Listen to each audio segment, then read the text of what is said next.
Bonjour. Alors, je vous propose aujourd'hui un petit tirage à 3 choix. Vous avez le choix entre le dauphin, voilà, ce sont des porte-clés, j'adore ça. Le choix entre une petite tortue rose et entre un hibou bleu. Voilà. Vous avez 2 cartes de tarot par tas et une carte associative métaphorique, mais je vous expliquerai le principe au fur et à mesure. Vous pouvez mettre pause, le temps de choisir votre tas. Quant à moi, je vais commencer donc avec le tas numéro 1, le dauphin, qui est très très joli, vous voyez. J'aime beaucoup. C'est bling bling. Alors, le tas numéro 1. Vous avez d'abord 2 cartes de tarot. Voilà, je vous les montre bien. Alors, c'est un oracle, mais basé sur le tarot, donc on l'utilise comme un tarot. Vous avez un mot-clé sur chaque carte. Donc ici, vous avez le carrefour avec le 2 d'épée. Et vous avez à côté le 7 d'épée avec la ruse. Donc clairement ici, on vous dit que vous êtes dans le déni, que vous vous voilez la face peut-être par rapport à une situation qui est fausse. Une situation où on pourrait vous manipuler, vous mentir. Il y a peut-être de la tromperie en fonction voilà, de la situation, du domaine concerné. Bon, voilà, on vous dit qu'il faut peut-être ouvrir les yeux et puis justement affronter aussi parce que là on est aussi dans le refus peut-être d'affronter les épreuves de la vie, hein. Avec 2 cartes comme ça, voilà. Donc on peut aussi avoir, alors cette personne ça peut être vous, c'est-à-dire que c'est vous qui quelque part ne vous montrez pas tel que vous êtes et donc qui montrez un côté de vous qui n'est pas forcément juste, forcément vrai. Comme ça peut être une autre personne, voilà, dans votre entourage, ça peut être dans votre travail, ça peut être en amour, voilà. Je dirais aussi que vous êtes peut-être aussi face à un choix. Vous avez un choix à faire et on peut vous dire avec le 7 d'épée que vous devez agir avec ruse, intelligence. Ce choix, il va falloir le faire de façon judicieuse. Voilà, je vous dis un petit peu tous les cas de figure parce que bon, ben, comme c'est un tirage général et que le tarot, les cartes de tarot peuvent dire beaucoup de choses, donc j'essaie de faire quand même un maximum d'interprétation. Donc voilà, donc j'espère que ça vous parle. Et donc on va regarder cette carte-ci. Voilà.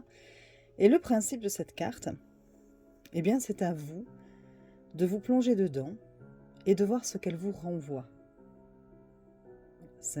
Ça peut vous renvoyer des émotions, vous renvoyer à une situation dans votre vie en ce moment. Voilà, vous pouvez même prendre un carnet et noter tout ce qu'elle vous renvoie, tout ce à quoi elle vous fait penser. Elle vous amène à une certaine réflexion peut-être. Donc bon, ça vous le faites si vous avez envie ou pas. Vous pouvez vous contenter juste des 2 cartes du tarot. Et puis voilà. Mais bon, voilà, moi je vous la montre. Et après, vous en faites ce que vous voulez. Voilà pour le tas numéro 1. Nous allons faire maintenant le tas numéro 2 avec la petite tortue, que je trouve très choupinette. Alors, je prends que les 2 cartes du tarot et je vous montre les 2 cartes. Alors, vous avez la carte de l'empereur avec le pouvoir. Et puis la carte 18 avec la lune. Donc là, on est avec 2 arcanes majeures.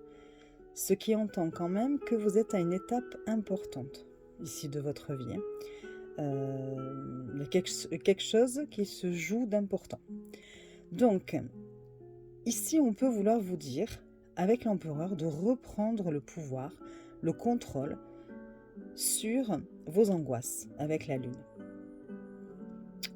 Voilà, parce que la lune, elle renvoie souvent à des peurs, à des angoisses. Voilà. On vous dit aussi, attention, vous pensez peut-être avoir le pouvoir, mais ne serait-ce pas une illusion? Donc, posez-vous les bonnes questions.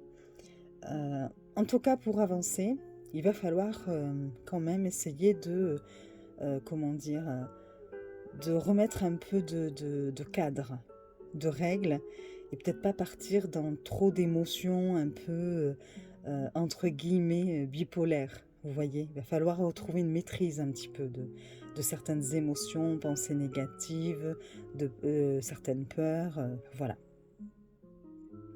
Donc voilà pour ce tas-là. Je vais quand même vous montrer la carte associative métaphorique, ou métaphorique et associative, c'est la même chose.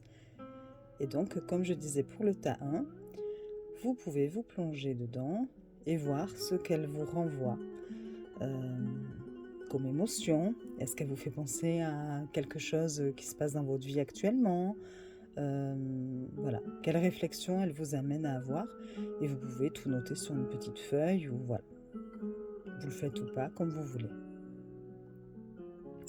Voilà pour le tas numéro 2. Et enfin, on attaque le numéro 3 avec le hibou. Le petit hibou. Donc, les 2 cartes du tarot. Alors là, nous avons 2 figures de cour. Nous avons d'abord le cavalier de denier. Et nous avons après le valet d'épée. Donc, le cavalier de denier, c'est quelqu'un de plutôt fiable, mais qui avance doucement. Doucement, mais sûrement. Mais il fait les choses petit à petit, consciencieusement. Voilà, c'est pour ça qu'on l'appelle le perfectionniste. C'est un peu l'employé modèle au travail. Voilà, il a ces qualités-là. Si c'était par exemple un prétendant, on peut se dire que c'est quelqu'un de sûr, c'est sûr, quelqu'un sur qui on peut compter, quelqu'un de sérieux, de méticuleux. Et le valet d'épée, c'est celui qui est curieux de tout. C'est celui qui peut aussi aimer les idées novatrices, avoir des pensées un petit peu, comment vous dire, développer un nouveau concept. C'est quelqu'un qui aime apprendre aussi. On peut là tout à fait se dire que par exemple, si on devait passer un examen ou un entretien d'embauche, eh bien on le réussirait haut la main, mais en avançant, attention, progressivement, doucement, mais sûrement, effectivement. Donc, avec le cavalier, c'est vrai que bien, on peut se dire qu'il est en train de préparer méticuleusement peut-être un discours, une déclaration. Il veut convaincre avec le valet d'épée, mais il saura le faire avec prudence, avec intelligence et peut-être pas avec perfection, et encore que, mais il aura bien préparé son sujet. Voilà. Donc, je vous montre la carte associative métaphorique. Oh, elle est jolie, originale. Bon, moi, je ne dois rien dire, hein. Je ne dois pas vous influencer. Puis chacun, effectivement, va y voir... Enfin, en tout cas, ça va le renvoyer à quelque chose de sa vie de complètement différent par rapport à une autre personne, évidemment. Donc, voilà, vous réfléchissez à quelles émotions vous ressentez, par exemple, là, tout de suite, en voyant cette carte-là. Est-ce que c'est plutôt positif? Est-ce que c'est plutôt négatif? Est-ce que ça vous fait penser à quelque chose, à une situation dans votre vie? Est-ce que pour vous, quel message ça pourrait vous dire? Donc tout ça. Bon, après c'est à vous de voir si vous voulez travailler sur cette carte ou pas. Sinon, voilà, vous vous contentez des 2 cartes du tarot, ce qui est très bien aussi. Voilà, bon, écoutez, j'espère que ce tirage vous aura plu. Et puis, je vous souhaite une belle journée. Et puis, je vous dis à très vite. Des bisous!